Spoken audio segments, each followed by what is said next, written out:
네, 영상 속에서 먼저 보셨는데 왜 이렇게 전두환 비석은 광주 5.18 자유공원에서 거꾸로 뒤집혀 있는 걸까요? 이유가 무엇인지 조진태 5.18 기념재단 상임이사 연결해서 들어보도록 하겠습니다. 안녕하십니까? 예, 안녕하세요. 네, 오늘은 이 비석 얘기로 좀 여쭤볼까 합니다. 원래는 이제 5.18 민주화 운동 당시에 무차별 진압 작전을 수행했던 11 공수 여단 정문 앞에 있던 것이었는데 지금 보면 자유공원으로 이동을 했거든요. 일단 예, 왜 거꾸로 뒤집혀 있는지부터 설명을 좀 해주시죠. 전두환의 그 광주 진압 학살을 기리는, 말하자면 그러고 나서 대통령이 된 전두환을 말하자면 그 치적을 업적을 찬양하는 비석이잖아요. 네. 그런 비석이 있다는 것을 이제 11 공수 여단 측에서 알려왔고 이 역시 이제 후세대 교육에 서 필요합니다. 그래서 이걸 없애기보다는 5.18 자유공원에 옮겨서 교육용 어떤 그 기념물로 사용하자라고 하는 취지고요. 네. 다만 그것을 똑바로 세울 수는 없습니다. 그리고 그 5.18 자유공원에는 5.18 당시 그 시민들과 시민군을 가두었던 영창이 있는 것이고요. 그리고 영창 옆에는 5.18 재판을 진행했던 군사법정이 있는 곳입니다. 그곳에다가 전두환 비석을 똑바로 세울 수는 없는 거고요. 네. 일단 없애기보다는 가져와서 그곳을 방문하는 사람들에게 뭔가를 느끼게 할 수 있도록 하는 그런 의미에서 이제 거꾸로 세우는 거죠. 네, 오히려 없앨 수도 있었지만 그것보다는 어떤 역사 교육의 상징물로 거꾸로 세워놓는 게 낫겠다 이렇게 판단하셨다는 얘기군요. 예, 그렇지요. 혹시 비석을 거꾸로 하자는 의견 나왔을 때 좀 뭐 토론이라든지 반대 입장을 낸 분들은 안 계셨어요? 비석을 없애자는 의견들이 있죠. 왜 그 전두환을 찬양하는 비를 네. 우리 그 5.18 사적지에 들여놓느냐라고 하는 그런 이제 반대 의견도 있었고요. 그리고 처음에는 이제 영창 쪽에 안쪽에 이제 갖다 놓자라고 하는 의견도 있었습니다만은 네. 그 역시 마찬가지로 들여놓기보다는 일단 가져와서 이 역시 역사적 산물이다. 말하자면 11 공수는 80년 당시에 시민군을 무자비하게 학살한 그런 이제 부대 중에 하나인데 그 부대를 총괄 또 지휘한 사람이 또 전두환이고 그런 측면에서 국군이 어떠해야 된가 그리고 국군을 통솔하는 위치에 있는 사람이 어떠해야 된가를 이제 후보 세대들은 물론이고 그것을 방문한 사람들이 알 수 있도록 말하자면 군인은 수치스러워서는 안 된다. 그리고 병역의무를 다하기 위해서 군대 네. 간 그 청년들을 자기 자신의 권력을 찬탈하기 위해서 이를테면 도구로 이용한 사람이 전두환이잖아요. 네. 그 전두환을 정확하게 이해하기 위해서라도 그 찬양하는 데를 거꾸로 세워놓은 게 맞겠다. 네. 이게 이제 사람들 동의를 얻은 거죠. 그래서 이 자유공원 화장실 인근에 거꾸로 세워놨다는 설명이셨는데 지금 잠시 화면 지나갔습니다만 이거를 시민들이 밟을 수 있도록 해놓으셨다고 들었거든요. 이것도 네. 같은 맥락에서 해석을 하면 될까요? 예, 그렇습니다. 이제 그곳에 방문한 시민들 혹은 청소년들이 자신의 이제 그 마음의 어떤 그 느낌을 표현하도록 하는 것인데요. 네.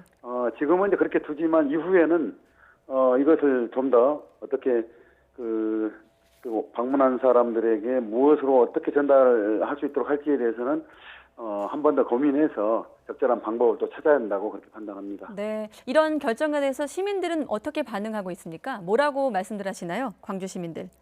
우선 그 광주 망월동 구묘지라고 그러는데요. 구묘지 묘역 입구에 가면은 하나의 그 비석이 바닥에 그대로 이제 묻혀 있는데 그리고 거기에는 뭐라고 쓰여 있냐면 전두환 방문을 기념한다라고 하는 그 기념비라고 하는 게 쓰여 있습니다. 비석 그 돌인데요. 그게 뭐냐면 80년 이후에 전두환이 슬그머니 광주에 왔었습니다. 광주 시내에 들어오지 못하고 담양 인근 마을에서 숙박을 했거든요. 그 마을의 숙박을 기념해서 이를테면 세워놨던 비석인데 그걸 사람들이 알고 새망치로 깨가지고 그것을 이제 묻었던 겁니다. 그리고 수많은 사람들이 참배하러 온 사람들이 그걸 밟고 지나갈 수 있도록 한 거죠. 네, 그렇군요. 이 전두환의 업적을 찬양하는 이 비석 역시 마찬가지로 그런 의미를 이제 담아서 전두환의 그런 그 잔악한 만행 그것을 뒤늦었지만 의사표현 방법으로 한 번씩 밟는 것도 의미가 있겠다. 이런 이제 취지이기 때문에 시민들 역시 많은 동의를 한 것이죠. 네. 공권력을 잘못 활용한 어떤 역사 교훈의 사례로 보여주기 위한 것이다라고 해석을 하도록 하겠습니다. 벌써 39년이라는 시간이 흘렀는데 여전히 아픈 역사는 왜곡되고 있고 일각에서 망언에 또 가짜 뉴스까지 판을 치고 있는 상황입니다. 그럼에도 최근에 여러 가지 또 증언들도 속속 나오고 있거든요. 특히나 그렇죠.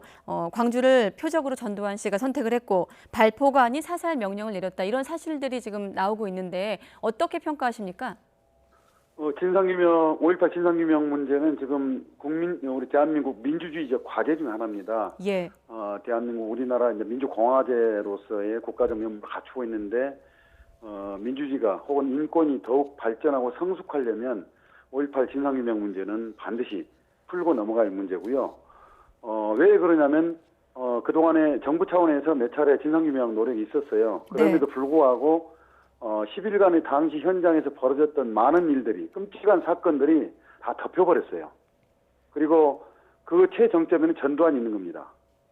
전두환은 자신의 학살 만행을 모조리 자신의 수족 같은 기관인 보안사를 통해서 지워버리거나 왜곡했습니다. 조작했죠. 네. 그런 기록물들을 지금 관계에 있었던 사람들, 또 직접 목격한 사람들이 계속 증언을 하고 있는 거고, 그것을 토대로 해서 진상규명의 어떤 계기, 씨앗을 만들어 가는 거거든요. 네. 이 과정이 이를테면은 5.18 진상규명 과정이면서 아울러서 민주주의를 더욱더 발전시키는 과정이다. 이렇게 보기 때문에 네. 최근에 부각되는 많은 증언과 제보는 굉장히 소중한 것이고 진상규명을 앞당기는 그런 계기가 될 걸로 그렇게 보고 있습니다. 네, 그렇군요. 그리고 또 이 질문도 지금 이제 5.18 39주년 즈음에서 많이 받으셨을 텐데 자유한국당 이제 황교안 대표, 자유한국당 같은 경우 지금 망언 관련 의원들에 대한 어떤 징계가 미뤄지고 있는 상황이고 이 상황에서 지금 광주를 방문하기로 하지 않았습니까? 여기에 대한 네. 입장 그리고 덧붙여 광주 시민들이 좀 어떻게 대응할 것인가까지 좀 궁금하거든요. 황교안 대표가 오지 말았으면 좋겠다는 게 이제 기본 생각이고요. 다들 시민들의 입장 의견입니다. 5.18 관련해서 명확한 입장을 천명해야 될 것이 여러 가지가 있잖아요. 네. 자유한국당 국회의원의 망언에 대해서 명확한, 말하자면 대한민국 어떤 민주공화제의 기준에 합하는 처벌을 했어야죠. 안 했잖아요. 네. 미루고 있죠. 그리고 마지막 기회라고 볼 수 있는 5.18 진상규명조사위원회 위원 추천, 지금 문재인 대통령이 2명에 대해서 재추천을 요구했는데 자격 조건이 안 되는 사람을 말하자면 반려해서 재추천을 요구한 것이란 말이죠. 그러면 조건에 맞는 사람을 빨리 추천해서 진상규명조사에 임하도록 해야 됩니다. 안 하고 있지 않습니까? 그리고 애국 폄훼가 날이 갈수록 굉장히 확산되고 근거 없이 인터넷에 떠돌면서 5.18에 대한 왜곡 폄훼가 더욱 늘어나고 있는데 이것을 막기 위한 것이 말하자면 5.18 왜곡 처벌법입니다. 166명의 국회의원들이 동의를 해서 지금 발의 중인데 자유한국당이 이걸 동의해서 처리한다면은 이 5.18로 인한 5.18 민주화운동의 가치를 더욱더 계승해야 될 이런 상황에서 오히려 국민적 갈등을 더 부추기고 있는 양상인데 그런 걸 해소할 수 있는 계기가 될 거거든요. 네. 이런 부분에 대한 명확한 입장 표명을 하지 않고 5.18 기념식에 참석한다는 것은 이를테면 제1야당의 대표로서 정치적으로 바람직하지 못하다. 그러므로 오지 말아라 이거였어요. 네. 알겠습니다.